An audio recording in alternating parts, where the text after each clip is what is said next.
దేవుడు చెప్పకపోయినా చేసేసి చాలా దుష్ఫలితాలు మనం అనుభవిస్తూ ఉంటుంటాం.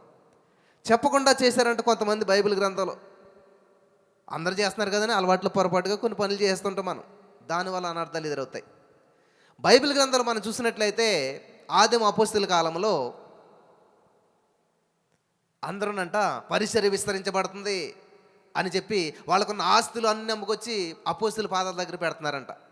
ఇదంతా గమనించినటువంటి ఒక దంపతులు, మరి వాళ్ళకి పిల్లలు లేనట్లుగానే ఉన్నది అక్కడ బైబిల్లో చూస్తేనే, వాళ్ళు కూడా అంట అరే అందరూ చేస్తున్నారు కదా మనం చేద్దాం. మరి ఎందుకు అనుకున్నారో, ఎలా అనుకున్నారో, ఏం చేశారో మనకు తెలియదు. కానీ వాళ్ళు ఆస్తిని అమ్మేసేసి దేవునికి వాళ్ళని తీర్మానం చేసుకున్నారు. బాగానే ఉంది. కానీ ఏమైందంటే అమ్మిన తర్వాత ఒక ఆలోచన వచ్చింది, కొంత దాచుకుందాము అని చెప్పి. మీకు ఆ సిచ్యువేషన్ అంతా తెలుసు. వాళ్ళు ఒకరు తర్వాత ఒకరు వెళ్తారు, ఇద్దరు ఒకసారి వెళ్తారు దేవుని సన్నిధికి. ఒకరి తర్వాత ఒకరికి వెళ్ళటం వల్ల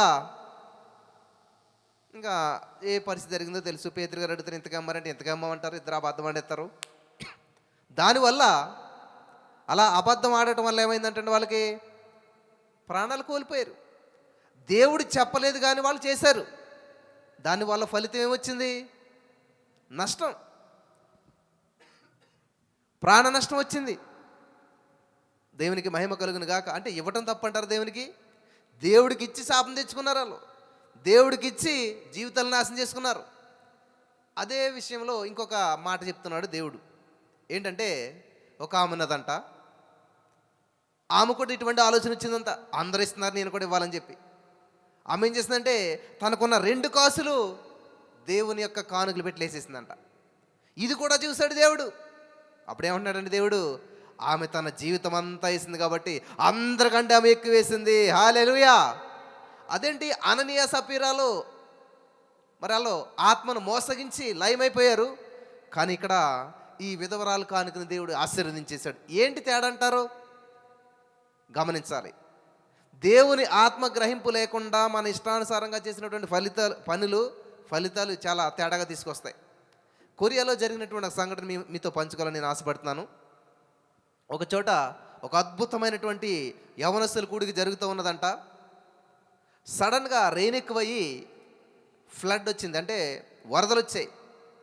మీటింగ్ చూస్తే ఒక పెద్ద కొండ మీద జరుగుతుంది. ప్రజలేమో ఇక్కడున్నారు.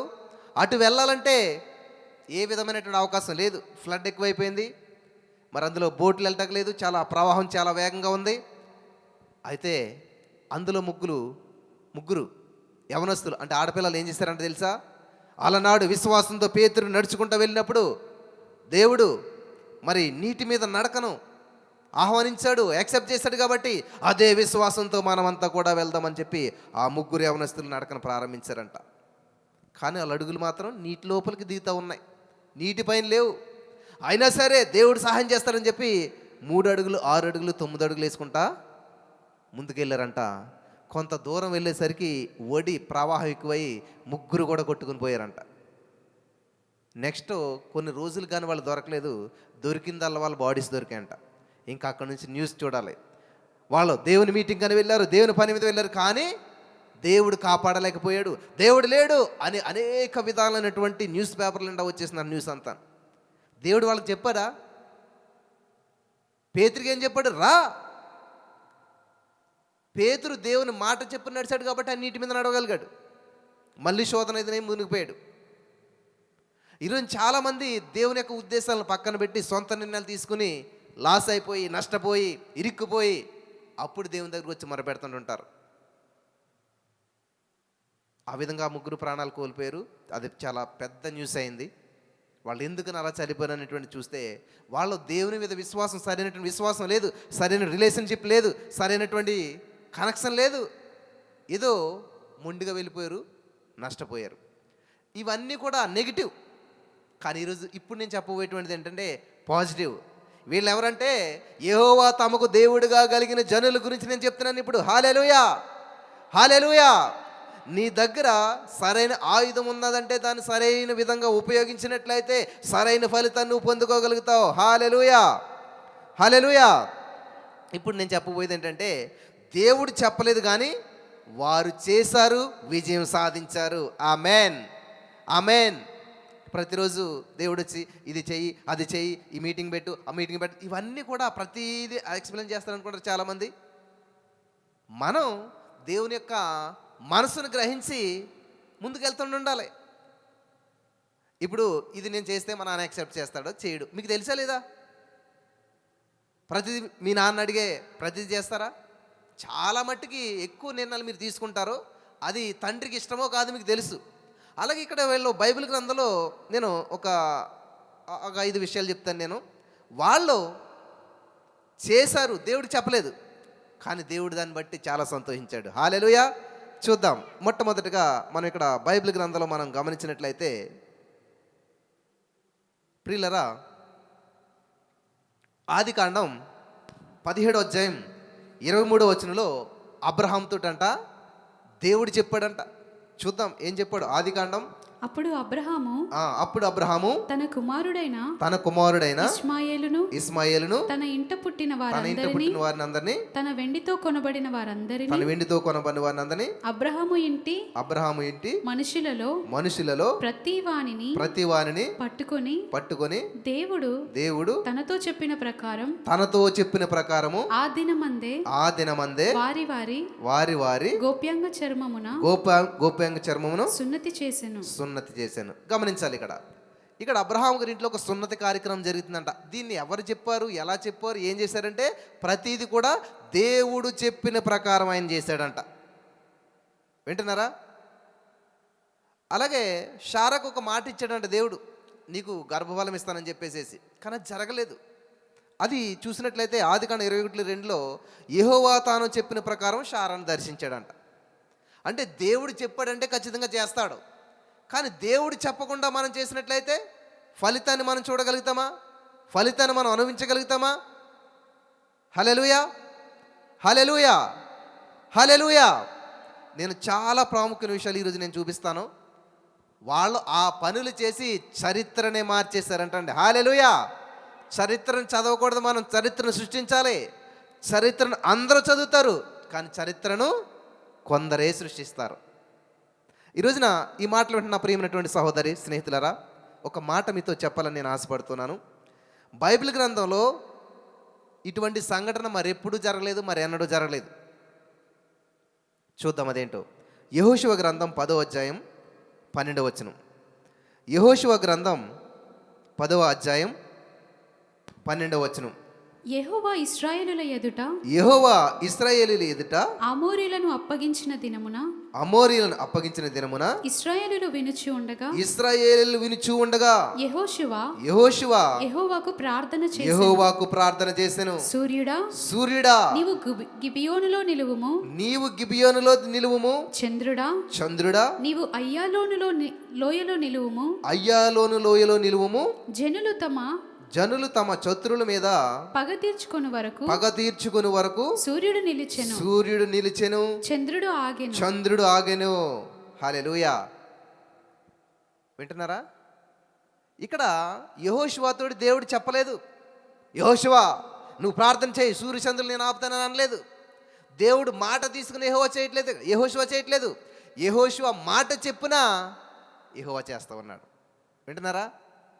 ఇది ఎప్పుడు జరుగుతుంది ఇలాగా? చూడండి, మన బిడ్డలు కొన్నిసార్లు నాన్న ఈ చాక్లెట్ కొనుక్కనా అని మనల్ని అడగరాళ్ళు. తీరా చూస్తే బిల్డింగ్ దగ్గర ఉంటుంది అది అందులో. అప్పుడు మనం ఏం చేస్తాం? తిడతాం మనల్ని, ఎందుకు తీసావు ఇది అని అంటామా? ఇంకేమనం, మనం ఆటోమేటిక్గా బిల్లు పే చేస్తుంటున్నాం కొన్నిసార్లు. కానీ అక్కడ తీసుకునేటప్పుడు మాత్రం మనల్ని అడిగారు అనుకోండి, అమ్మ ఇది మంచిది కాదు, ఇది చెడ్డది, కొంచెం ఎక్స్ప్లెనేషన్ చేస్తూ ఉంటుంటాం. కానీ ఇక్కడ ఈ డిస్కషన్ ఏమీ జరగలేదు. యెహోషువ యుద్ధం చేస్తూ ఉన్నాడంట, ఇంకా అయిపోవచ్చింది, కానీ లేదో శ్వాస ఉంటాకి లేదు అసలే మొత్తం ఇంకా కంప్లీట్గా అవ్వాలని చెప్పేసి యెహోషువ గారు ఒక నిర్ణయం తీసుకుని ఏం చేస్తున్నాడంట, సూర్యుడు వెళ్ళిపోతున్నాడు, కొంచెం వెలుగు ఉండాలి మాకు అవసరం, కాబట్టి నువ్వు వెళ్ళొద్దు అక్కడ ఆగు అన్నట్టు ఏదో మనిషితో మాట్లాడినట్టు. మనం భౌతిక శాస్త్రం గురించి చదువుకున్నట్లయితే సూర్యునికి భూమికి మధ్య ఉన్నటువంటి దూరం మనం చూసినట్లయితే ఎన్ని వేల కిలోమీటర్లు ఉంటుందో మనకు అందరికీ తెలుసు. సూర్యుడి నుంచి వచ్చేటువంటి కాంతి భూమిని చేరడానికి ఎంత పడుతుంది అంటే చదువుకున్న వాళ్ళకి ఎవరైనా గుర్తున్నదా? 8 minutes పడుతుందంట సూర్యకాంతి భూమిని చేరుకోవటానికి. కరెక్టేనా? అయ్యో మర్చిపోయారా? 8 నిమిషాలు పడుతుంది. అంటే కాంతి వేగం ఎంత ఎంత స్పీడ్గా ఉంటుంది? అదే 8 నిమిషాలు పడుతుంది. అంటే ఇప్పుడు యెహోషువ గారు మాట్లాడిన మాట సూర్యుడికి వినపడాలంటే ఎంత గట్టిగా మాట్లాడాలి? వింటున్నారా? అందుకనే దేవుడు ఆదికాండం మొట్టమొదటిగా మనుషులను చేసంట వాళ్ళిద్దరిని అక్కడ పెట్టుకుని ఏం చేస్తున్నాడు తెలిసి వారిని ఆశీర్వదించి, ఏమంటున్నాడు ఆయన? ఆశీర్వదించి మీరు ఫలించి విస్తరించి అభివృద్ధి చెంది భూమిని నిండించి లోపరుచుకుని ఏలుబడి చేయండి. హల్లెలూయా. ఇది యెహోషువ గారు గ్రహించాడు. ఆ డొమినియన్ మనస్తత్వాన్ని కలిగి ఉన్నాడు కాబట్టి దేవుడు చెప్పాడు ఆ రోజు. హల్లెలూయా. దేవుడు మాట లిఖించబడింది, దేవుని వాక్యంలో సెలవిస్తుంది అని చెప్పి ఆయన ఏం చేశాడు? నాకు ఇది అవసరం, ఇది కావాలి, ఇది ఇలా జరగాలి అని మనసులో తీర్మానం చేసుకున్నాడు. నేను ఎవరి బిడ్డని? నా యేసయ్య బిడ్డని. కాబట్టి నేను యోహాను సువార్త 1:12 ప్రకారం ఆయన యందు విశ్వాసం ఉంచిన వారందరికీ ఆయన బిడ్డలాడడానికి అధికారం ఇచ్చాడు.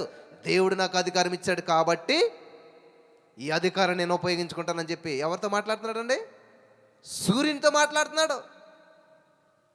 సూర్యుడా ఆగు, చంద్రుడా నిలు. జరిగిందా లేదా? దీన్ని బట్టి మన మాటలకు ఎంత శక్తి ఉన్నది? పొద్దుటి లేచినప్పటి నుంచి ప్రతి మాట నెగిటివ్ మాట్లాడుతుంటాం మనం. ఎక్కడంటే సూర్యుడు ఎందుకు అవుతాడు అసలేని? చంద్రుడు ఎందుకు అవుతాడు? అసలు ఈ జాబ్ నాకు ఎందుకు వస్తుంది? ఈ రోగం నాకు ఎందుకు పోతుంది? ఈ సమస్య నుంచి నేను ఎలా బయటపడతాను? ఇలా ప్రతికూల మాటలు మాట్లాడే వాళ్ళ జీవితాల్లో ఎప్పుడు కూడా అదే జరుగుతుంటుంది. నువ్వు దేన్ని నమ్ముతావో దాన్ని పొందుకుంటావు. కాబట్టి ఇక్కడ యెహోషువ గారు ఏ విధమైన సంకోచం లేదు, ఏ విధమైనటువంటి ఆందోళన లేదు. చూడండి ఎలాగను. ఇజ్రాయేలీయుల ఎదుట అమోరీయులను అప్పగించిన దినమున ఇజ్రాయేలీయులు వినుచూ ఉండగా యెహోవాకు ప్రార్థన చేశాను. అమ్మో ఎవరన్నా ఏమనుకుంటారో వింటేనే కదా, మనకి ఎంత భయమో. సైలెంట్గా వచ్చి కూర్చుని అలాగే వెళ్ళిపోతుంటాం. సైలెంట్గానే పెదాలు కూడా కదలకుండా ప్రార్థన చేస్తుంటాం. కానీ యెహోషువ గారు ఎల్లుగెత్తి చెప్తున్నాడంట, ఇజ్రాయేల్ అందరూ వించి ఉండగాను. ఒకవేళ ఆగపోతే ఎంత నామూస్ అయిపోతాడు? ఒకవేళ ఆగకపోతే, సూర్యుడు ఆగకపోతే ఎంత అవమానం వస్తుంది? కానీ ఆయన ఏంటంట? యెహోవా తమకు దేవుడిగా కలిగినటువంటి వాడు, నా దేవుడు, నా యేసయ్య సర్వ సృష్టికర్త, ఈ యొక్క విశ్వాన్నంతా చేసింది ఆయన బిడ్డగా. ఇప్పుడు మీ ఇంట్లో పని చేస్తున్నారు అనుకోండి ఎవరన్నాను, మీ నాన్నగారు ఒక పనులను ఇంట్లో పెట్టాడు. ఆ ఇంట్లో చిన్న బిడ్డ ఉంది, ఒక 5 సంవత్సరాల పాప.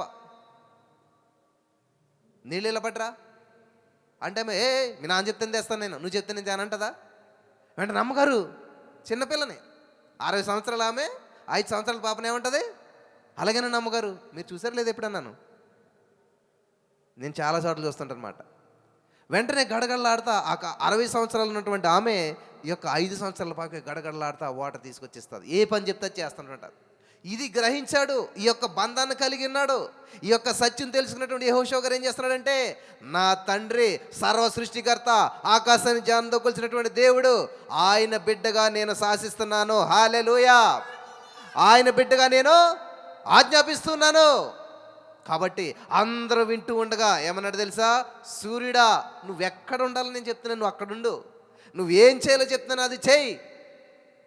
ఈ రోజున మన పరిస్థితి ఎలా ఉందంటే, సూర్యుడు బాగా ఎండ వస్తున్నాడు అనుకోండి, మనం దాక్కుంటున్నాం. పరిస్థితులు మన మీద ప్రభావితం చూపిస్తుంటే మనం దాక్కుంటున్నాం, పక్కకి వెళ్ళిపోతూ ఉన్నాం. కానీ ఎప్పుడైతే నువ్వు స్టాండ్ తీసుకుని, ఎప్పుడైతే నువ్వు వాక్యాన్ని తెలుసుకుని, ఎప్పుడైతే వాక్యాన్ని పట్టుకుని నువ్వు పలుకుతావో, జీవ మరణాలు నాలుక వశం. కాబట్టి నువ్వు జీవాన్ని ప్రకటించండి, నీ ప్రతికూల పరిస్థితుల్లో అనుకూలతను ప్రకటించండి, అంధకారంలో వెలుగును ప్రకటించండి. అసలు మీరే లోకానికి వెలుగైండు అంటున్నాడు దేవుడు. కాబట్టి ఇక్కడికి యెహోషువకి దేవుడేమీ చెప్పలేదు, కానీ ఆయన చేస్తాడు. సక్సెస్ అయ్యాడా లేదా? ఇక్కడ చూడండి మనకేమన్నది, సూర్యుడు నిలిచెను, చంద్రుడు ఆగెను. కాబట్టి నువ్వు శాసించినట్లయితే పేతురు పత్రికలో ఒకటి ఉంటుంది అన్నమాట, ఏమని? మీరు రాజులైన యాజక సమూహం, రాజుల మాటల శాసనాలుగా లిఖించబడతాయి. హల్లెలూయా. రాజు నోటి నుంచి వచ్చిన ప్రతి మాట ఒక శాసనం. కాబట్టి నీ మాట కూడా ఒక శాసనం. లేదండి వాడు ఆ మాట ఇంటలేదండి, లేదండి ఆమె అసలే అలా చేస్తుందండి, లేదండి పరిస్థితి ఎలాగుందండి. నో, పరిస్థితుల గురించి మీరు పలకొద్దు, పరిస్థితుల గురించి ప్రతికూలంగా పలకొద్దు, ఉన్నట్టుగా మాట్లాడొద్దు. రోమా 4:7 ప్రకారం లేనిది ఉన్నట్టుగా పలకండి. యెహోషువ గారు ఏం చేశాడు? పలికాడు. సూర్యుడు ఆగటం అనే చరిత్రలు అంతవరకు లేదు, కానీ ఆయన పలికాడు. లేనిది ఉన్నట్టుగా పలికాడు. జరిగిందా లేదా?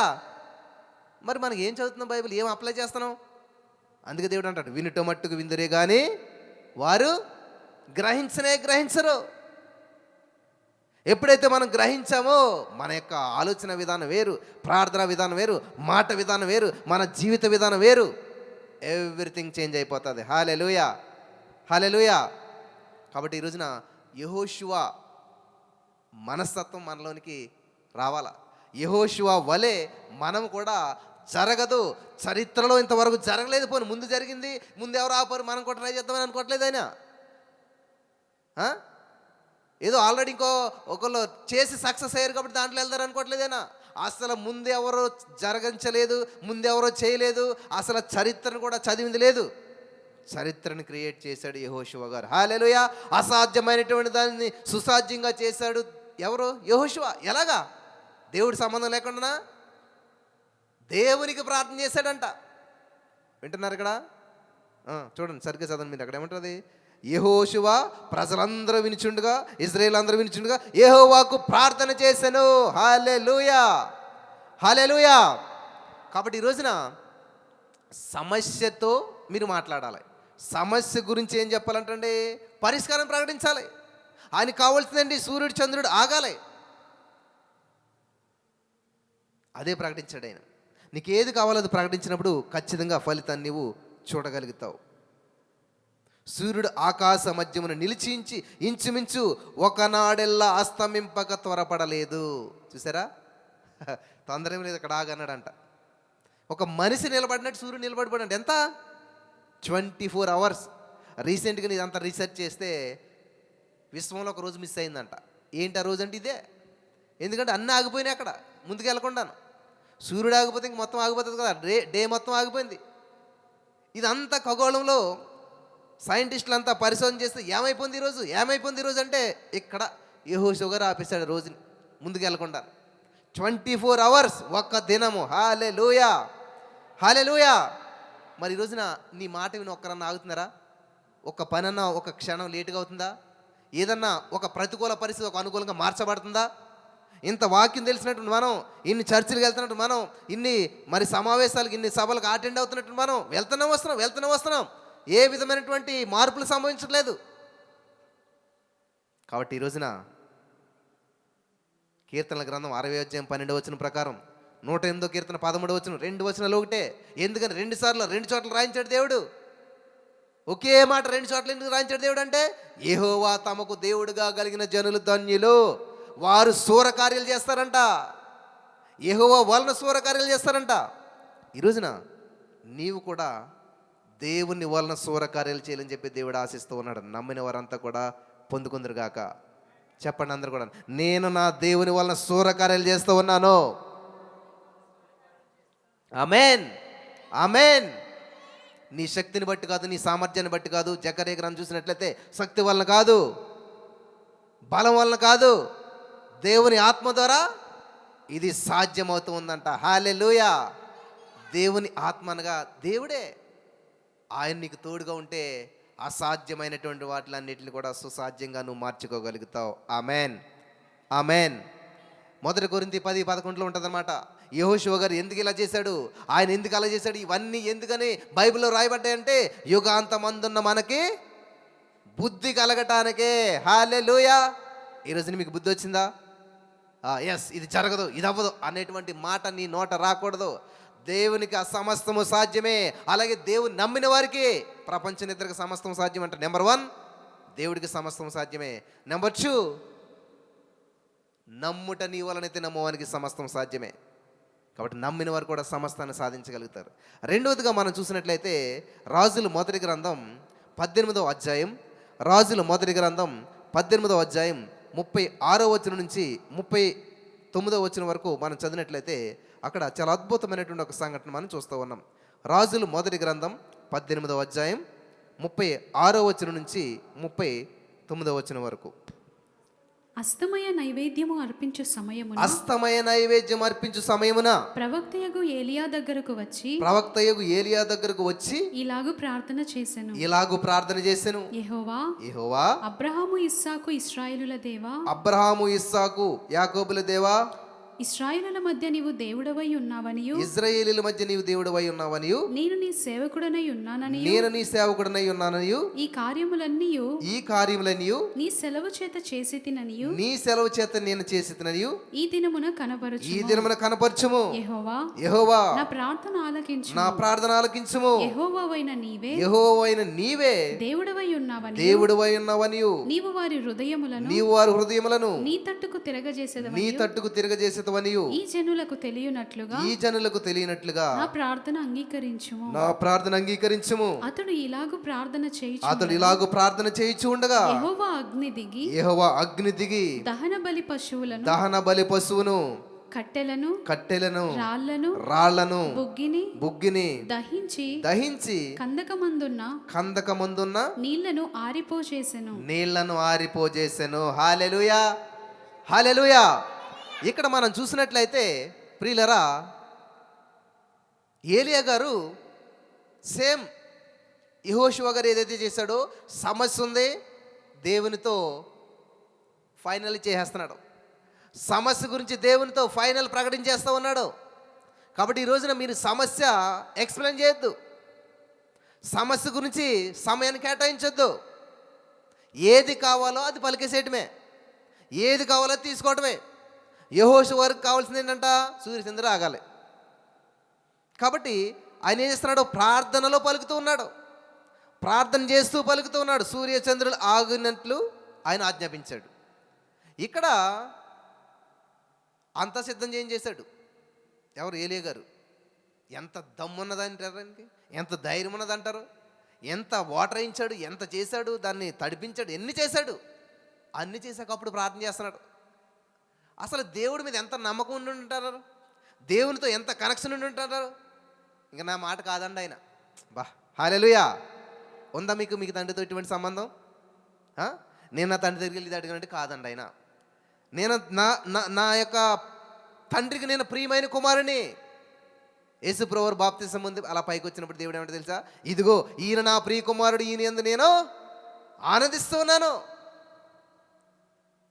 కాబట్టి నేను చేసే పని మంచిది, దీని ద్వారా దేవునికి మహిమ వస్తుంది. యేసయ్యా ఇదిగో వీళ్ళంతా నిన్ను తెలుసుకోవాలి, వీళ్ళంతా నీ వైపు రావాలి, ఈ కార్యం ద్వారా నీ వైపు రావాలి ప్రజలు, నా వైపు కాదు, నాకు కాదు మహిమ. హల్లెలూయా. నిజంగా అలనాడు భక్తుల యొక్క ఆలోచన అంతా కూడా దేవునికి అనుకూలంగా ఉన్నది. కాబట్టి వారు అడిగిన ప్రతి దాన్ని దేవుడు ఏ విధమైనటువంటి సంకోచం లేకుండా నిస్సంకోచంగా సఫలం చేసేస్తాడు. నేను ఏలియా గారు ఏం చేస్తారంటండి? అంతే ఆజ్ఞాపిస్తున్నాడు. అలా ప్రార్థన చేస్తూ ఉండగానే ఎంత క్విక్ రెస్పాన్స్ అండి దేవుడిది. ప్రార్థన ఆమెను కూడా అనలేదంటండి. చూడండి, చదువుతున్నట్లయితే ఉంది అక్కడ, ఇలాగూ ప్రార్థన చేయిచూ ఉండగా యెహోవా అగ్ని దిగి. ప్రజెంట్ కంటిన్యూస్ టెన్స్ అంటారు ఇంగ్లీష్లో కదా. అంటే పని, ఆ ప్రార్థన ప్రారంభమైంది, కంటిన్యూ అవుతున్నది, ఇంకా ముగించబడలేదు. ప్రార్థన ప్రారంభమైంది, ముగించబడలేదు. ప్రార్థిస్తూ ఉండగానే. హల్లెలూయా. ప్రార్థిస్తూ ఉండగా ఫలితం వస్తే ఎలా ఉంటుందండి అసలేని? మనం ప్రార్థన చేస్తూ ఉండగానే నీ అకౌంట్లో డబ్బులు పడితే, మనం ప్రార్థన చేస్తూ ఉండగానే నీ రిజల్ట్ పాస్ అని వస్తే, నువ్వు ప్రార్థన చేస్తూ ఉండగానే నీ యొక్క ఉద్యోగంలో కాల్ లెటర్ వచ్చేస్తే, మెయిల్ వచ్చేస్తే అసలు ఎలా ఉంటుంది? అసలు ఎంత మెరకలు అనుకుంటాం మనం. ఇక్కడ ఏలియా గారి జీవితంలో జరుగుతుంది. ప్రార్థిస్తూ ఉండగానే ఇది ఎలా జరిగిందంటారు? ఏలియా గారు యెహోవా తమకు దేవుడుగా కలిగిన జనులు ధన్యులు. యెహోవా తమకు దేవుడిగా కలిగినటువంటి వాడు, నా దేవుడు, నా యేసయ్య, నా యెహోవా అని చెప్పి ఆయన ఏం చేశాడు? ఖచ్చితంగా ఉన్నాడు. నేను వేరే దేన్ని మొక్కను దేనికి తలంచను. కాబట్టి దేవుడు నేను కలిగి ఉన్నానన్న ఉద్దేశంతో ఆయన ఏం చేశాడంటే, ఆ దమ్ము, ఆ ధైర్యము, ఆ విశ్వాసము, ఆ యొక్క కనెక్షన్, దేవునితో ఉన్నటువంటి కనెక్షన్ బట్టి పలికేయడంట. ఆయన ప్రార్థన చేసేసాడంట. దేవా మరి ఇది విషయం ఎంత, ఇది నేను ఎందుకని ఇది ఇలా చేస్తున్నానంటే దీని ద్వారా నేను ఆమెను మహిమ రావడానికి ఇది ఇలా చేస్తున్నాను, కాబట్టి నువ్వు చేస్తున్నందుకు నీకు వందనాలు అని చెప్పి దేవుడిని ఎప్పుడైతే మహిమపరచడం మొదలుపెట్టాడో, స్తుతించడం మొదలుపెట్టాడో, ప్రార్థిస్తూ ఉండగా యెహోవా అగ్ని దిగి దహన బలి పశువులను, కట్టెలను, రాళ్లను, ఇలా వింటున్నారు ఇక్కడ, రాళ్లను బుగ్గిలుగా చేసిందంట. రాళ్లను బుగ్గిని దహించి కందకమందున నీళ్లను ఆరిపోజేసిందంట. కాబట్టి ఈ రోజున నీ సమస్య రాతి లాంటిది అవ్వచ్చు, చాలా గడ్డు సమస్య అవ్వచ్చు, చాలా గొడ్డు సమస్య అవ్వచ్చు, చాలా కాలంగా నిన్ను ఇబ్బంది పెడుతున్న సమస్య అవ్వచ్చు. ఈరోజు నువ్వు నమ్మినట్లయితే నేను యెహోవాను దేవుడినిగా కలిగి ఉన్నాను, నా యేసయ్యని నేను దేవుడినిగా కలిగి ఉన్నాను, నా మనస్సు, ప్రాణము, ఆత్మ, దేహము ఆయన మీద ఆధారపడి ఉన్నది కాబట్టి ఖచ్చితంగా ఈరోజే ఈ యొక్క ప్రార్థన జరుగుతూ ఉండగానే, ఈ వర్తమానం ముగించబడక ముందే, ఈ వర్తమానం వినిచి ఉండగానే నా జీవితంలో నా అద్భుతాన్ని నేను స్వతంత్రించుకుంటున్నాను. ఆమేన్, ఆమేన్, హల్లెలూయా. ఈరోజున మన ఏలియా గురించి, యెహోషువ గురించి చదువుకోవటం కాదండి, ఈరోజు నీ గురించి సాక్ష్యం అనేక సంఘాల్లో ప్రకటించబడాలి. ఆమేన్, ఆమేన్. అటువంటి జీవితం మనం ఎందుకు కోరుకోవట్లేదు అసలేని? ఈరోజు నేను ఒక వర్తమానం ఏంటంటే, అందులో దేవుడు మా జీవితంలో చేసిన అద్భుతాన్ని అక్కడ చెప్తున్నాడు చర్చిలో. దేవునికి మహిమ కలుగును గాక. హల్లెలూయా. ఎప్పుడు యెహోషువ జీవితంలో జరిగింది, ఏలియా గారి జీవితంలో జరిగింది, అక్కడ జరిగింది, ఇక్కడ అది కాదు. నీ జీవితంలో ఏం జరిగింది? నీ ద్వారా ప్రభునామం మహింపరచబడాలి. నీ లైఫే ఒక లెసన్ అయిపోవాలి. హల్లెలూయా. సచిన్ టెండూల్కర్ బ్రతికుండగానే సచిన్ టెండూల్కర్ గారి యొక్క లెసన్ 10th క్లాస్లో వచ్చేసింది. అసలు ఎట్లా ఉంటుందంటే చరిత్ర, అది చరిత్రను సృష్టించుకున్నాడు ఆయన, చరిత్రను చదవటం కాదు. కాబట్టి ఈరోజు నా బైబిల్ చదువుతున్నటువంటి నీవు కూడా నీ జీవితంలో దేవుడు నిన్న నేడు ఏకరీతిగా ఉన్నాడు. యెహోషువ జీవితంలో, ఏలియా జీవితంలో చేసిన అద్భుతాలు నీ జీవితంలో, నా జీవితంలో చేయడానికి ఆయన సమర్థుడు. హల్లెలూయా, హల్లెలూయా. కానీ మనం ఏం చేస్తామంటే, ఏమోండి ఎలాగవుతుందో ఏంటో, అసలు ఈ ఉద్యోగం నాకు ఎలాగొస్తుందో ఏంటో, ఒకటే పోస్ట్ ఉన్నది, రిజల్ట్ రేపే. Job is not our source, Jesus is our source. Hallelujah. దేవుడు నీకు సోర్స్ అయినట్లయితే నీ జీవితం ఎలాగుంటుందో తెలుసా? ఒక ఆటో తోలుకునే వ్యక్తి ఉన్నాడు, ఆటో డ్రైవ్ చేస్తూ ఉన్నాడు. అందులో ఒక బ్యాంకులో పనిచేసే ఎంప్లాయ్ ఎక్కింది, దిగిపోతూ ఉంది. డబ్బులు ఇస్తుంటే 500 అయిందమ్మంటే ఇచ్చేసింది. అమ్మా మీ జీతం ఎంత అంటే ఆమె చాలా ఫ్రస్ట్రేషన్లో ఉంది. నీకెందుకు, అటో తోలుకు, నువ్వు తోలుకో, నా జీతం కూడా ఎందుకని వెళ్ళిపోయింది. తర్వాత రోజు ఇంకొక వ్యక్తి ఎక్కాడు. ఆ వ్యక్తి వేరే సాఫ్ట్వేర్ ఎంప్లాయ్. కొంత దూరం తీసుకెళ్ళి అడిగినా డ్రాప్ చేశాడు. మళ్ళీ అడిగాడు, అయ్యా మీ జీతం ఎంత? ఎలవయ్యా నీకెందుకు జీతం అని ఆయన కూడా సిరాకుపడ్డాడు, వెళ్ళిపోయాడు. ఆ తర్వాత ఇంకా అలా కొంతమందిని అడుగుతూ ఉన్నాడు, ఎవరు చెప్పట్లేదు. చివరికి మళ్ళా బ్యాంకులో ఉద్యోగం చేసి ఆమె మళ్ళీ ఎక్కింది. ఈసారి బ్యాంక్ దగ్గర డ్రాప్ చేసి ఆమెను అడిగాడు, అమ్మా నీ జీతం ఎంత అంటే చాలా కోపం వచ్చింది ఆవిడకి. నేను ఎంత స్ట్రెస్లో ఉన్నాను తెలుసా, నా మేనేజర్ నాకు ఎంత వర్క్ ఇచ్చాడు తెలుసా, ఎంత సమస్య తెలుసా, అసలు నా జీతం కూడా నీకెందుకు అని అంటే, ఆ మాటలు ఈ మాట 50,000 అని చెప్పిందంట. అసలు నీకెందుకు ఈ విషయాలు అని అంటే, అమ్మా నెలకి 50,000 సంపాదిస్తున్నావు, దానికోసం నువ్వు ఎంత కష్టపడుతున్నావు, అసలని ఎప్పుడు లేస్తున్నావు, ఎప్పుడు వస్తున్నావు, ఎంత స్ట్రెస్ను అనుభవిస్తూ ఉన్నావు. ఎందుకంటే నా కూతురు కూడా బ్యాంక్ టెస్టులు రాసింది, బ్యాంక్ జాబ్ రావాలని ఆశపడుతుంది. నేను అన్నాను, ఎందుకమ్మా ఆ జాబు, బిజినెస్ అయ్యి అని నేను చెప్పాను. వింటలేదు, ఈ జాబే కావాలంటుంది. నిన్ను చూశాక నాకు అర్థమైంది, ఈ జాబ్ అసలే వద్దు. 50,000 కోసం ఇంత స్ట్రెస్ పడుతున్నావా? ఇదిగో నాకు ఈ ఆటో తోలితే రోజుకి 800 మిగులుతాయి, పెట్రోల్ ఖర్చులు అన్నీ పోను. ఇటువంటి ఆటోలు నాకు 10 ఉన్నాయి. హల్లెలూయా. అంటే రోజుకి 8,000 మిగులుతుంది నాకు. నెలకి ఎంత అవుతుంది? నేనేమీ చదువుకోలేదు, నువ్వు చాలా కష్టపడి చదువుకున్నావు, చాలా కష్టపడి ఎగ్జామ్ రాసి ఉద్యోగం సంపాదించుకున్నావు. కానీ నీ జీవితంలో సుఖం లేదు, సంతోషం లేదు, సమాధానం లేదు, ఎప్పుడు కూడా స్ట్రెస్ఫుల్గా ఫీల్ అవుతూ ఉన్నావు. ఇప్పుడు దీన్ని బట్టి ఎవరిది సక్సెస్? నా కింద 10 మంది పనిచేస్తూ ఉన్నారు. నేను 10 మందికి ఉద్యోగాలు ఇచ్చాను. నా కూతురికి ఇదే చెప్తున్నాను నేను, అమ్మా ఎందుకు అంత స్ట్రెస్ఫుల్ ఉద్యోగం నీకెందుకు అసలేని? ఇదిగో పలానా బిజినెస్ అయ్యి నువ్వు 10 మందికి ఉద్యోగాలు ఇస్తావు, 10 మందికి దీవెనకరంగా ఉంటావు. ఇంతమంది నేను అబ్జర్వ్ చేస్తూ వస్తే అందరూ కూడా స్ట్రెస్ఫుల్ లైఫ్ అనుభవిస్తున్నారు. ఇందులో సక్సెస్ ఎవరికి ఉంది, సంతోషం ఎవరికి ఉంది? ఇప్పుడు నాకు నచ్చలేదనుకో, ఆటో పక్కన పడేస్తాను, ఇంటికి వెళ్ళి హాయిగా పడుకుంటాను. కానీ నువ్వు నచ్చలేదు, జాబ్కి రానంటే నీ ఉద్యోగం ఉంటుందా? ఓడుతుందా? ఇంకా ఆమె ఏమి మాట్లాడలేకపోయిందంట ఆమె. ఇప్పుడు ఇందులో నిజంగా సక్సెస్ఫుల్ పర్సన్ ఎవరు? నిజంగా సంతోషించే పర్సన్ ఎవరు? కానీ మనకు విలువ, అమ్మ బ్యాంక్ ఎంప్లాయ్ పెద్ద విలువ ఉంది అన్నట్టుగా మనం ఫీల్ అవుతూ ఉంటుంటాం. మనకు కావాల్సింది విలువే, కానీ మన లైఫ్కి కావాల్సిన సెక్యూరిటీ. రిస్క్ తీసుకోవడానికి ఇష్టపడం మనం. నా ప్రియమైనటువంటి సహోదరి స్నేహితులారా, ఇక్కడ ఏం చేస్తున్నటువంటి ఏలియా గారు రిస్క్ తీసుకున్నాడు. అమ్మో ఏమవుతుంది ఏంటో, అగ్ని వస్తుందో లేదో, జరుగుతుందో లేదో, నో డౌట్ మీరు అడుగుచున్న వాటి నెలను సందేహింపక పొంది ఉన్నామని నమ్ముడి, అప్పుడు మీకు అనుగ్రహించబడతాయి. హల్లెలూయా. కాబట్టి ఏలియా గారు ప్రార్థన చేసి ఇంక సందేహం లేదు.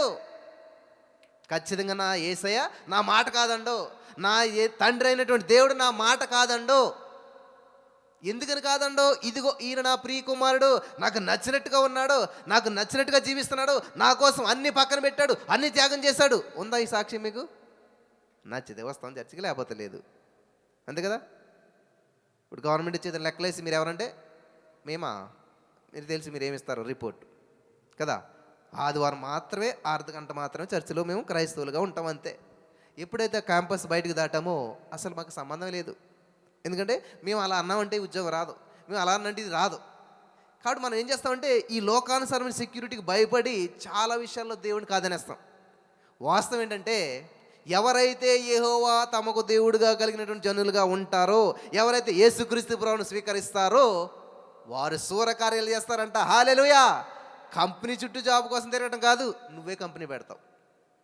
నిజంగా దేవుడు నీకు తోడుగా ఉంటే, దేవుడి మాట నువ్వు వింటే, అదే యెహోవా తమకు దేవుడిగా కలిగిన జనులు శూరకార్యాలు చేస్తారంట. హల్లెలూయా. అవి గొప్ప కార్యాలు అంటేనే.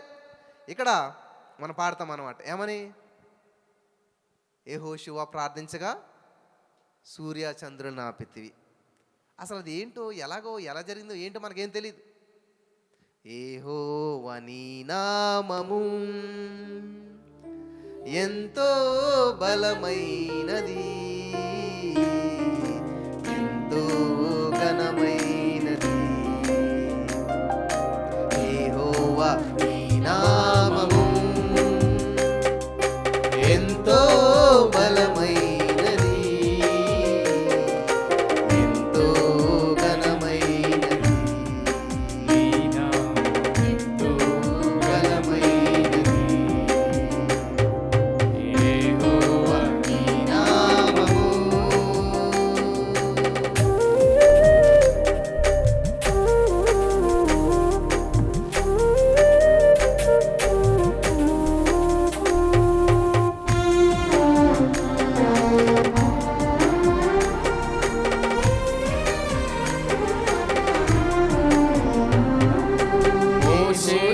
ప్రార్థించగా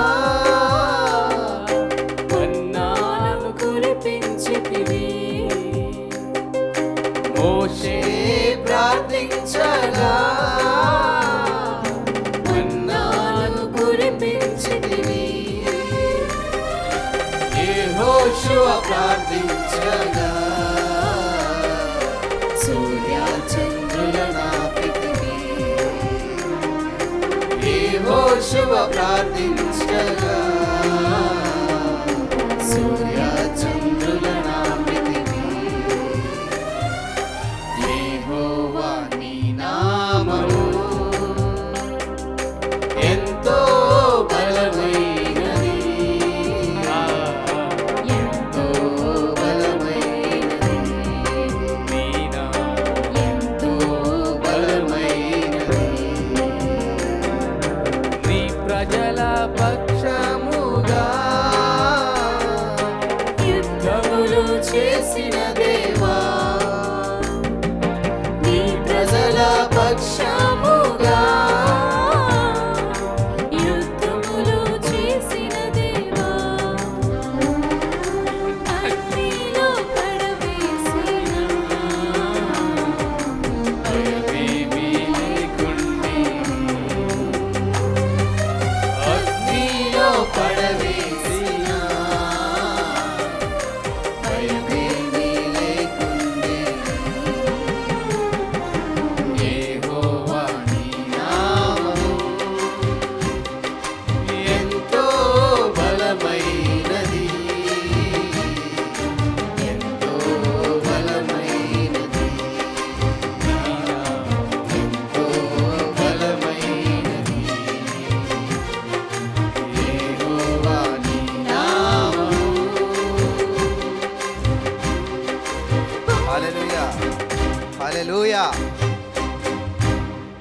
బలమైందండి? ఇప్పుడు ఒక చిన్న పిల్ల వచ్చి ఒక కత్తి పట్టుకుని వచ్చి నన్ను ఏదో చేసేస్తాను అన్నది అనుకోండి, నేనేం చేస్తాను? పారిపోతానా? స్మైల్ చేస్తాను, నవ్వుతాం. ఎందుకంటే నైఫ్ ఉంది కత్తి చేతిలో, కానీ ఆ నైఫ్ను ఉపయోగించే బలము కానీ సామర్థ్యం కానీ లేదు. ఈరోజున దేవుడు గొప్పోడే. ఆ గొప్ప దేవుడిని ఉపయోగించుకునే సామర్థ్యం లేకపోవటం వల్లే సైతానికుడు మనల్ని చూసి నవ్వుతున్నాడు. వింటున్నారా? నీ వల్ల ఏమవుతలే, నువ్వేం సాధించలేవులే, నీ సామర్థ్యము నీకంతా లేదు. ఎప్పుడైతే దేవుడు చెప్తున్నాడు యోహాను సువార్త 15వ అధ్యాయంలో, ఎవడు నా యందు నిలిచిండునో వాని యందు నా మాటలు నిలిచిండునో అప్పుడు ఏం చేస్తారంట? వాడు బహుగా ఫలిస్తాడు. అంటే సూర్యకార్యాలు చేస్తాడని అర్థం. దేవునికి మహిమ కలుగును గాక. ఎలా నిలిచి ఉండగలుగుతాం? మాస్టారు ఏ ప్రశ్న అడిగినా చెప్పేస్తాడు, టక్కమన్నాడు. ఎలా చెప్తున్నాడు? అంటే మాస్టర్ చెప్పింది కాకుండా వాడు ఆ పుస్తకాన్ని అంతా నములు విసేసాడు అనమాట, బాగా చదివేసాడు అనమాట. అలాగే దేవుని యొక్క మనసును మనం ఎలా గ్రహించగలుగుతామంటే దేవునితో బాగా రిలేషన్షిప్ కలిగిపోయి దేవుని యొక్క వాక్యాన్ని చదువుతూ దేవునితో మరి మంచి డీప్ రిలేషన్షిప్ కలిగినప్పుడు ఏమవుతుందంట? ప్రతి మనసు ఆయన యొక్క ఆలోచన విధానం ఏంటో తెలిసిపోతుంది.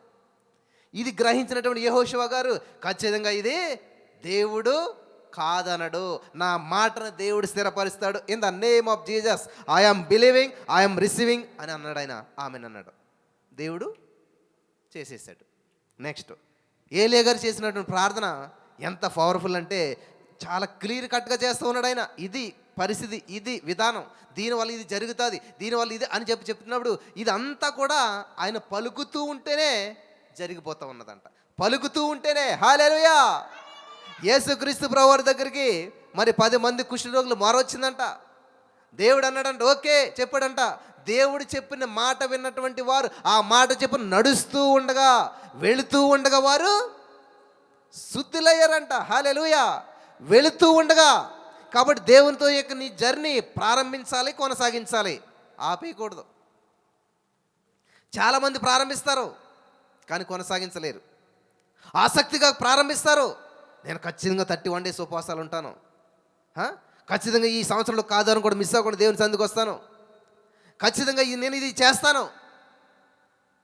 పిల్లలు గమనించాలి, తీర్మానం తీసుకోవడం గొప్ప కాదు. అందుకని దేవుడు ఏమంటాడు? కార్యారంభం కంటే కార్యాంతము మేలు. ఎందుకని? ఎలా ప్రారంభించామన్నది కాదు, ఎలా ముగించామన్నది ముఖ్యం అన్నమాట. నా జీవితం 200 రూపాయలతో ప్రారంభించాను ఇక్కడ నేను, కానీ ముగింపు మాత్రం చాలా అద్భుతంగా ఉంటుంది. ఇదేంటంటే కొనసాగింపు మాట. ఇది ఎంతవరకు కొనసాగింటుందంటే చెప్పలేం. దేవుడు ఎంతైనా చేస్తాడు. మన నీతికి తగినట్లుగా నివాస స్థలాన్ని దేవుడు ఏం చేస్తాడు? వర్ధిల్లింపజేస్తాడు. నమ్మకంగా ఉండే కొలది ఏం చేస్తాడు? దీవెనలు మెండుగా వస్తాయి, మెండుగా వస్తాయి. హల్లెలూయా, హల్లెలూయా. దేవుడు నాకు చిన్నతనంలో చిన్న సైకిల్ ఇచ్చాడు. సైకిల్ని చాలా నీట్గా తుడుచుకునేవాడు, నీట్గా పెట్టుకునేవాడిని. ఆ సైకిల్లో నమ్మకం ఉండగా దేవుడు ఒక బైక్ ఇచ్చాడు. ఆ బైక్ని పట్టుకెళ్ళి ఇంకొక సేవకుడికి ఇచ్చేస్తాను నేను.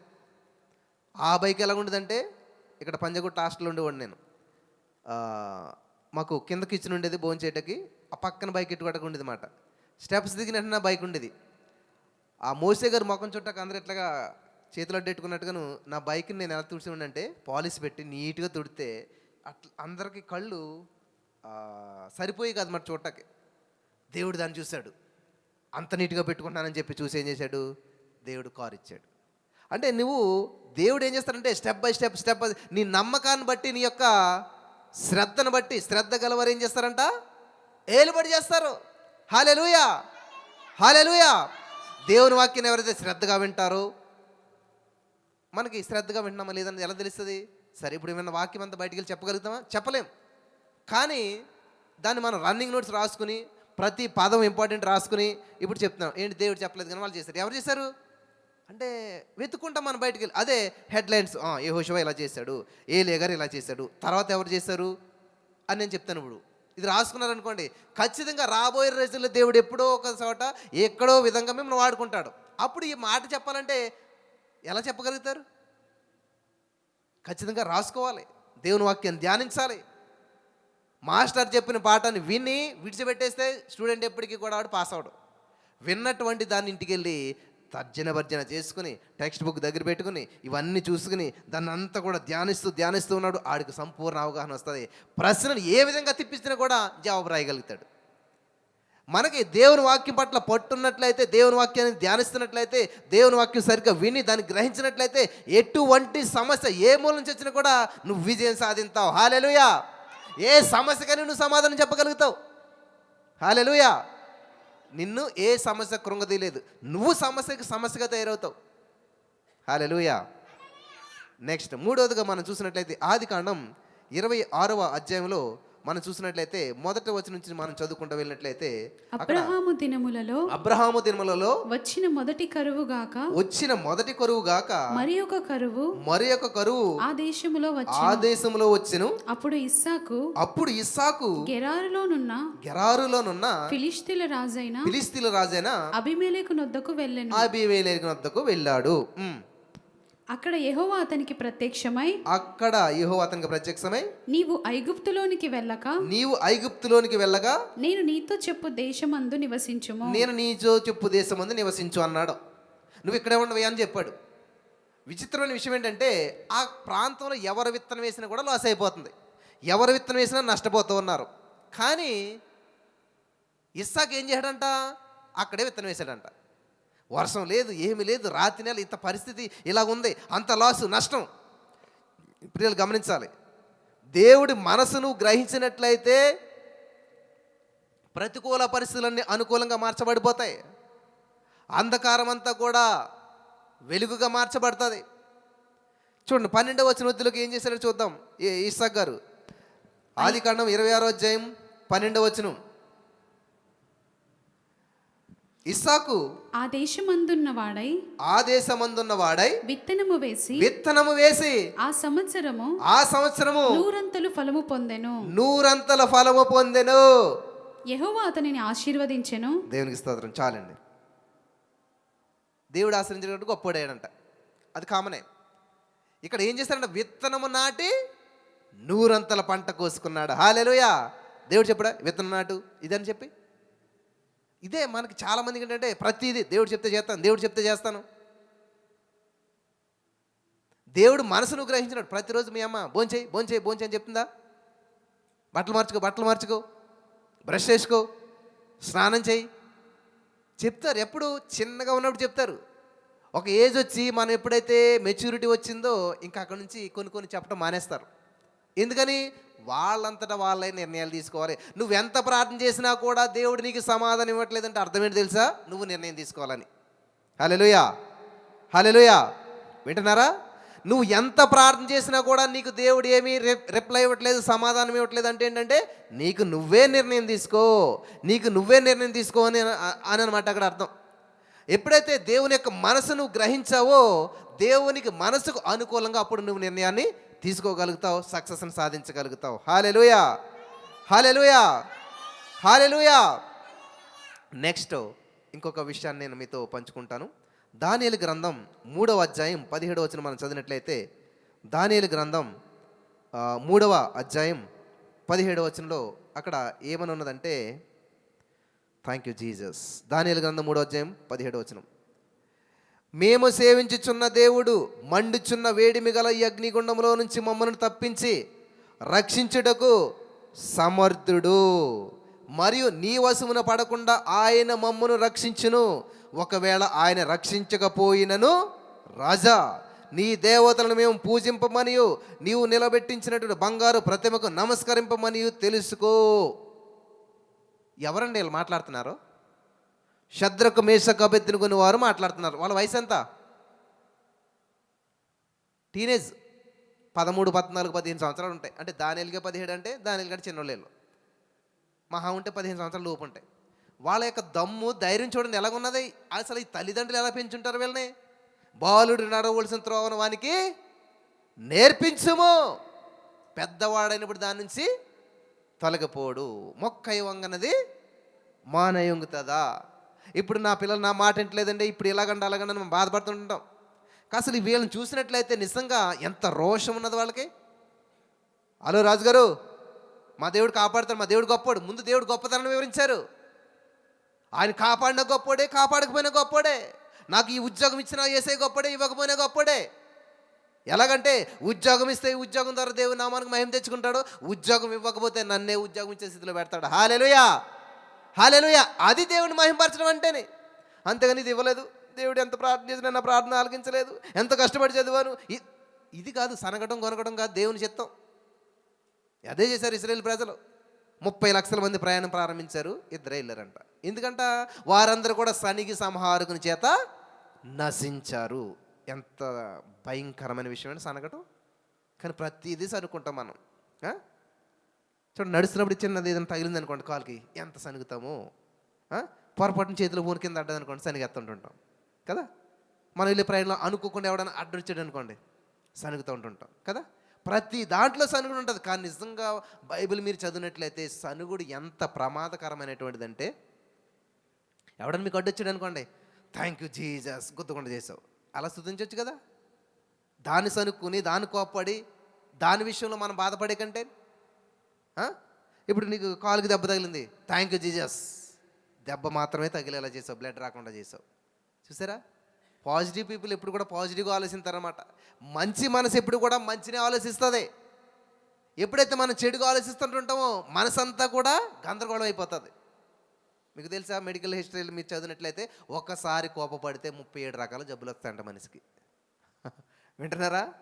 కోపపడటం వల్ల మనిషికి 37 రకాల జబ్బులు అటాక్ అవుతాయంట. లాఫింగ్ థెరపీ అని ఉంటుంది, నవ్విస్తారు మనుషులకి పని కట్టుకుని. ఎందుకని అనుకుంటున్నారు? అనేక రోగాలు పోతాయి. నవ్వుతూ ఉండుట చాలా మంచిది. దేవుని వాక్యం సెలవుస్తుంది, సంతోష హృదయము ముఖానికి తేటనిస్తుందంట. నీ ముఖం తేటగా ఉండాలంటే నువ్వు సంతోషంగా ఉండాలి. ఈ లోకంలో సంతోషమే సగం బలం అంటే, ఏకంగా సగం బలం వస్తుందంట. ఏ మెడిసిన్ అవసరం లేదు, ఏది అవసరం లేదు, నువ్వు సంతోషంగా ఉండు.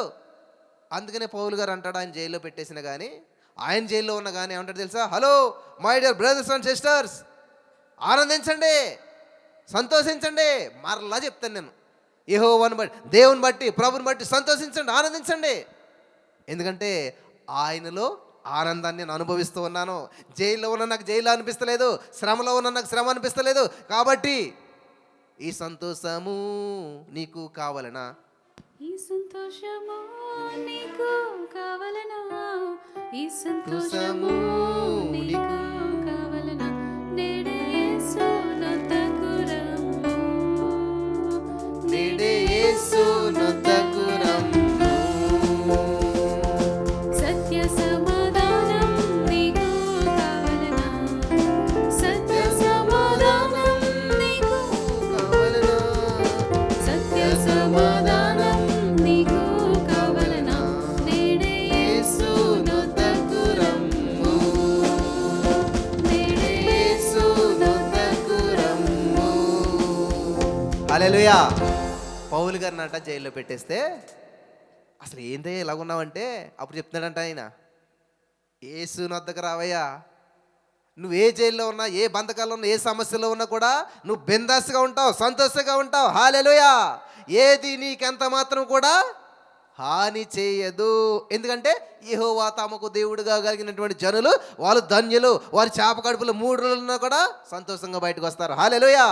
అగ్నిగుండంలోకి వెళ్ళినా కూడా ఆనందంగా బయటకు వస్తారు. హల్లెలూయా. చెరసాల్లో బంధించబడినా కూడా బలవంతులుగా బయటకు వస్తారు. ఏ సమస్య వారిని ఎంత మాత్రం కూడా బంధించలేదు. ఆమేన్. హల్లెలూయా.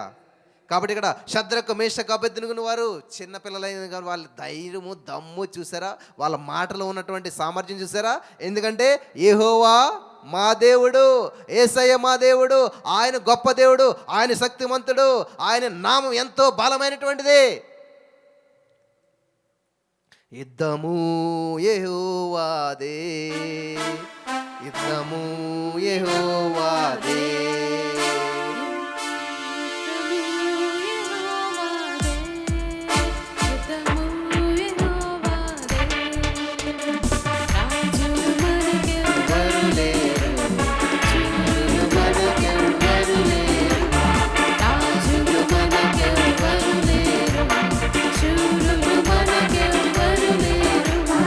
సైన్యములకు అధిపతి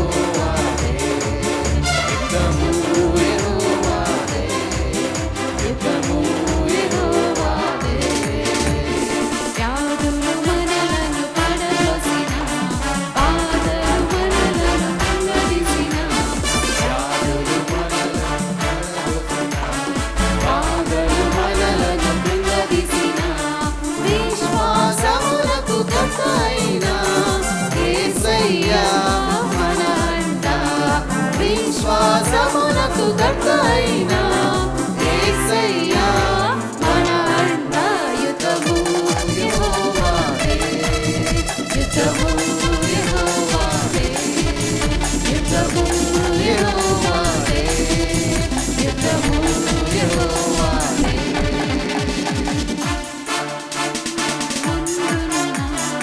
ఏర సముద్రము ఎదురైనా ఎరికో గోడలు ఎదురైనా ఏర సముద్రము ఎదురైనా అద్భుత దేవుడు మనకుండా భయమేలా మనకింకా అద్భుత దేవుడు మనకుండా భయమేలా మనకింకా యుద్ధము యెహోవాదే యుద్ధము యెహోవాదే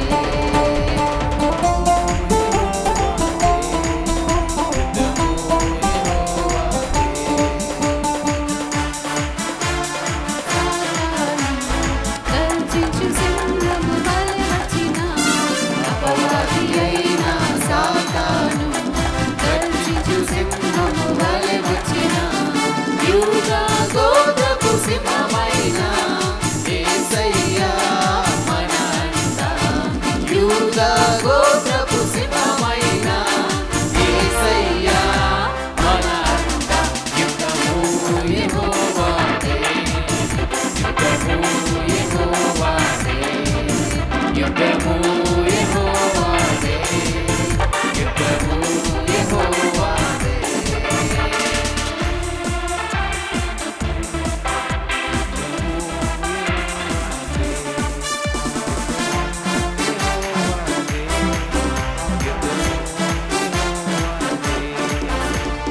హల్లెలూయా, హల్లెలూయా.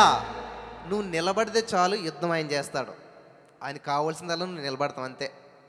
నువ్వు చేయగలిగింది నువ్వు చేస్తే, నువ్వు చేయలేనిది ఆయన చేస్తాడు. హల్లెలూయా, హల్లెలూయా. కాబట్టి ఇక్కడ శద్రకు మేషకు అబేద్నెగో వారు దేవుని కొరకు నిలబడ్డారంతే. అందరూ మోకరించారు, అందరూ తల ఉంచారు, కానీ వీళ్ళు మాత్రం నిలబడ్డారు. హల్లెలూయా. ఎప్పుడైతే శద్రకు మేషకు అబేద్నెగో వారు నిలబడ్డారో యేసయ్య వచ్చి వారి పక్షాన్ని నిలబడ్డాడు. ఆమేన్, ఆమేన్. దేవుని కొరకు నువ్వు పౌరుషంగా నిలబడినట్లయితే ఏలీగారు అంటాడు, నేను ఒక్కనే ఉన్నాను అంటాడు. ఆహా, అనుకుంటున్నావు, నువ్వు భ్రమలో ఉన్నావు. ఏలియా చూడు ఎంతమంది ఉన్నారు, ఎన్ని వేల మంది ఉన్నారో నీకులాంటి వాళ్ళు. కాబట్టి ఈరోజున మనకు అనిపిస్తుంది మన భక్తే గొప్ప భక్తిలా అనిపిస్తుంటుంది, మన జీవితమే గొప్ప జీవితంలాగా అనిపిస్తుంటుంది, మన శ్రమలే చాలా శ్రమల్లాగా అనిపిస్తాయి, ఇంకెవరికి లేవన్నట్టు అనిపిస్తుంది. కానీ మనకంటే మించిన వారు చాలామంది ఉన్నారు, వేలల్లో లక్షల్లో మిలియన్లో ఉన్నారు. శద్రకు మేషకు అబేద్నెగో వారు తీసుకున్న నిర్ణయం ప్రపంచాన్ని తలకిందలు చేసింది. హల్లెలూయా. ప్రపంచంలో కని విని ఎరిగినటువంటి సంఘటన చరిత్రలో సృష్టించారు వాళ్ళు. అగ్నిలోనికి వెళ్ళి కనీసం అగ్ని వాసన అంటకుండా బయటకు వచ్చినటువంటి వారు ఎవరైనా ఉన్నారా అంటే ఉన్నారు. టీనేజ్ బాయ్స్ ఉన్నారు. హల్లెలూయా. దేవుని కొరకు రోషం కలిగినటువంటి వారు ఉన్నారు. కాబట్టి ఈ రోజున ఎప్పుడూ కొన్ని వేల సంవత్సరాల క్రితం జరిగినటువంటి సంఘటన నువ్వు ఈ రోజున చెప్పుకుంటూ ఉన్నావా? మన నీ జీవితంలో ఏమైనా ఉన్నదా? భయంకరమైన సమస్యలు గుండా వెళ్ళావు, ఏ సమస్య నిన్ను అడ్డగించకుండా బయటికి రాగలిగవా? ఎన్నో మరి ప్రతికూల పరిస్థితులు గుండా వెళ్ళావు, ఏ సమస్య? అంతే కదా, కరోనా వైరస్ వచ్చింది, నువ్వు ఈరోజు సజీవ లెక్కలో ఉన్నావంటే ఆ వైరస్ నీ మీద దాడి చేసినా కానీ విజయం సాధించలేకపోయింది. హల్లెలూయా, హల్లెలూయా. కాబట్టి ఈ రోజున సమస్యలు రాకుండా మాత్రం దేవుడు చేయడు. యేసు ప్రభువే చెప్తున్నాడు, ఏమాట అంటే యోహాను సువార్త 16:30, ఈ లోకంలో మీకు శ్రమ సంభవించును, అయినను మీరు ధైర్యము తెచ్చుకోండి. హల్లెలూయా. ఎందుకో తెలుసా? నేను లోకాన్ని జయించాను. జయం ఎక్కడి నుంచి వస్తుందంటండి? పోరాటం నుంచి వస్తుంది. పోరాటం లేకుండా, యుద్ధం లేకుండా జయం రాదు. అంటే దేవుని ఉద్దేశం ఏంటంటే, నేను ఈ లోకంలో యుద్ధం చేశాను, విజయం సాధించాను, మీరు కూడా మీకు వచ్చే శ్రమల మీద మీరేం చేయాలి? యుద్ధం చేయాలి, విజయం సాధించాలి. నా ఉద్దేశం మీకు ఫైనల్ విజయము. హల్లెలూయా. కాబట్టి ఇక్కడ శద్రకు మేషకు అబేద్నెగోను వారు ఏం చేశారంటే నిలబడ్డారు, రోషంగా నిలబడ్డారు. అగ్నిగుండంలోకి వెళ్ళటాకైనా సరే ఆనందంగా వెళ్ళిపోయారు వాళ్ళు. వాళ్ళ విశ్వాసం ఎలాగొందో తెలుసా? కాపాడితే అగ్ని నుంచి దేవుడు మమ్మల్ని కాపాడేస్తాడు. ఒకవేళ కాపాడకపోయినా కూడా దేవుడు మమ్మల్ని ఆయన దగ్గర తీసుకుంటాడు. ఏదైనా మా మేలుకే అని ఒక నిర్ణయం తీసుకున్నారు. దేవుడు చెప్పాడా వాళ్ళకి అగ్ని కూడా ఎల్లు నుంచోండి నేను తీసుకొచ్చేస్తానని చెప్పాడా? దేవుడు చెప్పలేదు, కానీ వారు చేశారు, విజయం సాధించారు. హల్లెలూయా, హల్లెలూయా. కాబట్టి ఈ రోజున నీ జీవితంలో కూడా కొన్ని కొన్ని నిర్ణయాలు నువ్వు తీసుకోవాలి. దేవుని శక్తి సామర్థ్యం నీకు తెలిసినట్లయితే దేవుని కొరకు నువ్వు నిలబడగలుగుతావు. దేవుడు నీ ద్వారా సూరకార్యాలు జరిగిస్తాడు. Amen, amen. కెనెత్ హ్యాగన్ గారు అని గొప్ప భక్తుడు, ఆయన ప్రార్థన చేస్తూ ఉన్నాడంట. దేవుని ప్రత్యక్షతను అనుభవిస్తూ ఉన్నాడు. ఆయన ప్రార్థన చేస్తూ ఆత్మవశుడైపోయి దేవుని యొక్క స్వరాన్ని వినటం ప్రారంభించాడంట. దేవుడు ఏదో కొన్ని విషయాలు చెప్తూ ఉన్నాడు, ఈయన ప్రార్థన చేస్తూ ఉన్నాడు, ఆ విషయాలు స్వీకరిస్తూ ఉన్నాడు. ఈ లోపల ఒక కోతి వచ్చిందంట. ఆ యొక్క కిటికీ దగ్గర కూర్చుని కిచకిచమంటే కింద పడుతుంది, లెగిస్తుంది, ఏదేదో అల్లరి చేస్తుంది. ఈయనేమో దేవుడు చెప్తున్న మాట సరిగ్గా వినిపించట్లేదు. ఇదంతా జరుగుతూ ఉంది. 5 నిమిషాలు అయింది, 10 నిమిషాలు అయింది, అరగంట అయింది, ఎంత సమయం అయినా కూడా జరుగుతూనే ఉంది. ఈయన అనుకుంటున్నాడు, దేవుడు ఆ కోతిని పొమ్మనొచ్చు కదా, ఆ సైతాన్ని గాడిని పొమ్మనొచ్చు కదా, దాన్ని పారదొరలొచ్చు కదా అనుకుంటూ ఉన్నాడంట. చాలాసేపటికి చిరాకు వచ్చి ఏం చేయడంటే, అప్పుడు నజరేయుడైన యేసుక్రీస్తు నామములో సైతాన్ని బయటకు పొమ్మని ఆజ్ఞాపిస్తూ ఉన్నాను. విన్నారా? ఎప్పుడైతే నా మాట పలికాడో వెంటనే అది అక్కడి నుంచి వెళ్ళిపోయిందంట. అప్పుడు మాట్లాడుకుంటున్నారు కదా ఇద్దరం, దేవుడును ఆయన మాట్లాడుకుంటున్నారు కదా. అప్పుడు అడిగాను, ప్రభువా అంత డిస్టర్బ్ చేస్తుంది కదా అది కోతి, మరి దాన్ని ఎందుకని నువ్వు పట్టించుకోలేదు అసలేని? ఎందుకని మరి అది వెళ్ళిపోవాలని చెప్పి నువ్వు అనలేదంటే?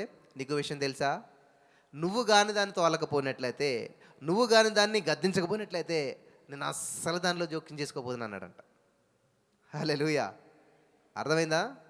దేవుని వాక్యం ఏం సెలవిస్తుందంటే, మీరు నా నామమున అద్భుతాలు సూచక్రియలు చేస్తారు, దెయ్యాలను వెళ్ళగొడతారా అని అంతగాని అక్కడ నేను వెళ్ళగొడతానని చెప్పట్లేదు దేవుడు. ఎక్కడ కూడా నేను దెయ్యాలను వెళ్ళగొడతాను అని చెప్పట్లేదు దేవుడు, మీరు వెళ్ళగొడతారు.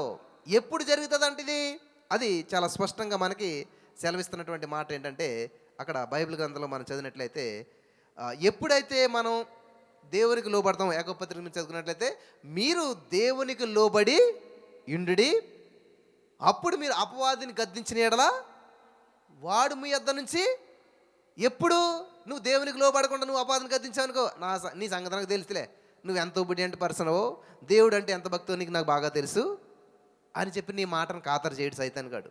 ఎప్పుడైతే నువ్వు దేవునికి లోబడి ఆయన చిత్తానికి అనుకూలంగా జీవిస్తూ ఆయన నామాన్ని మహింపరుస్తూ నీ జీవితంలో ప్రతి విషయంలో ప్రథమ స్థానం దేవునికి ఇస్తూ ఉన్నావో, ఈడు నాకు లోబడేవాడు.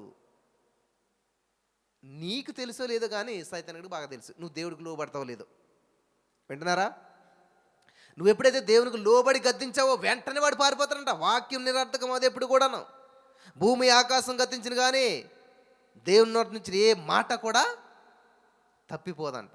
సున్నా అయినా పుల్లైనా, సున్నాకి అరసున్నా పుల్లు అంటాం కదా మనం, అరసున్నాని ఆ పుల్ దాన్ని కూడా నిరర్థకం కానివ్వడంట, దేవుడు నెరవేరుస్తాడంట. హల్లెలూయా, హల్లెలూయా.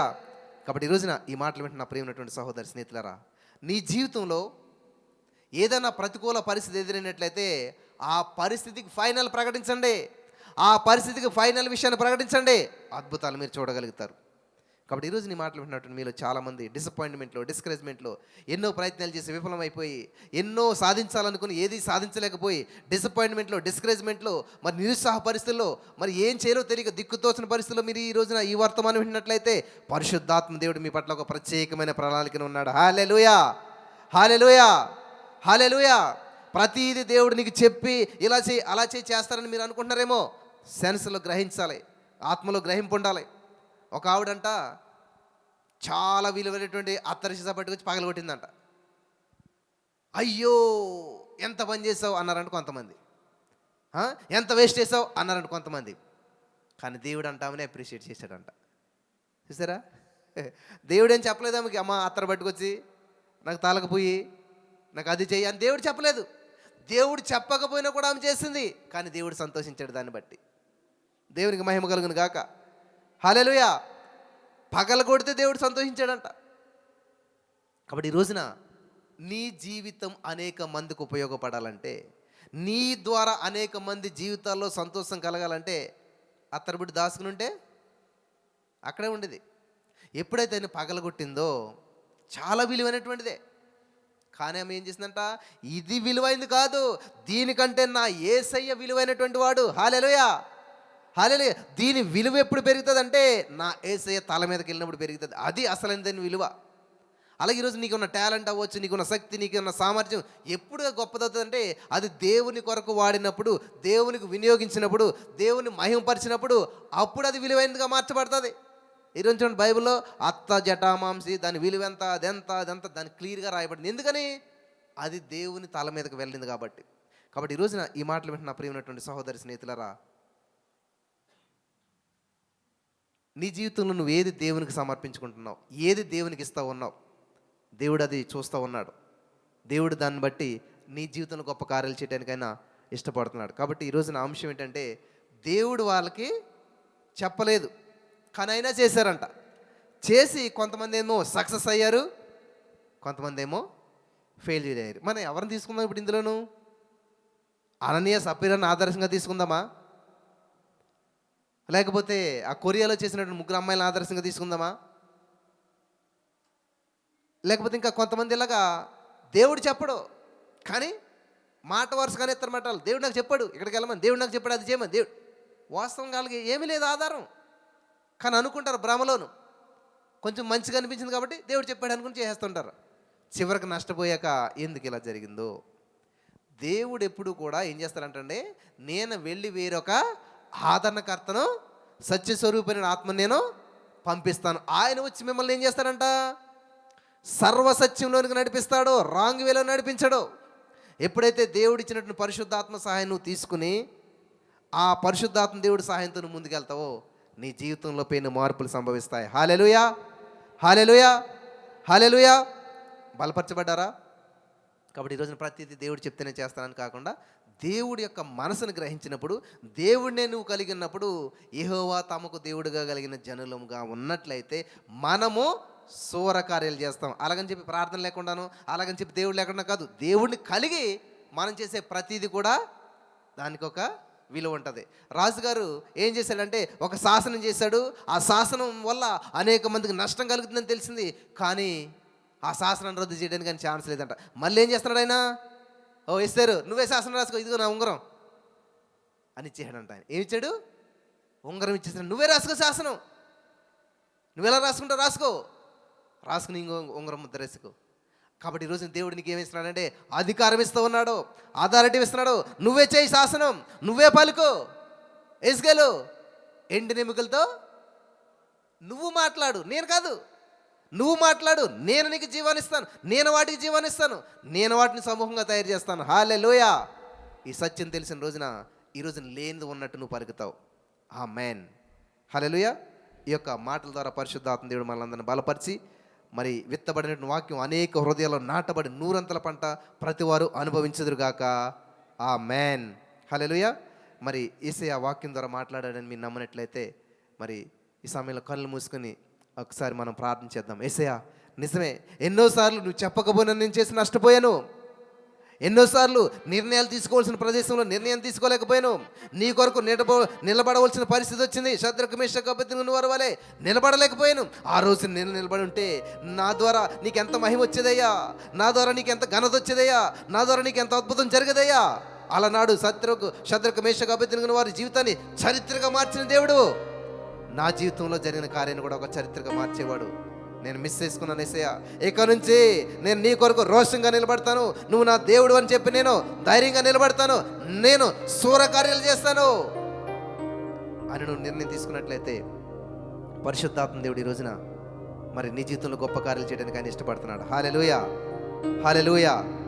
స్తోత్రం దేవా. స్తోత్రమునద్ర విత్తబడిన వాక్యం ప్రతి హృదయంలో నాటబడి ఫలింపజేసి అనేక మందికి దీవెనకరంగా చేశావు, అనేక హృదయాలను కదిలించావు. ఇక నుంచి వారి యొక్క ఆలోచన విధానం మార్చివేసినందుకు వందనాలు, నీ సన్నిధిని వారి మీద కుమ్మరించినందుకు వందనాలు, వారిని బలపరిచినందుకు వందనాలు తెలుస్తూ యేసు నామములో ప్రార్థించి నమ్మి పొందుకుని నమ్మ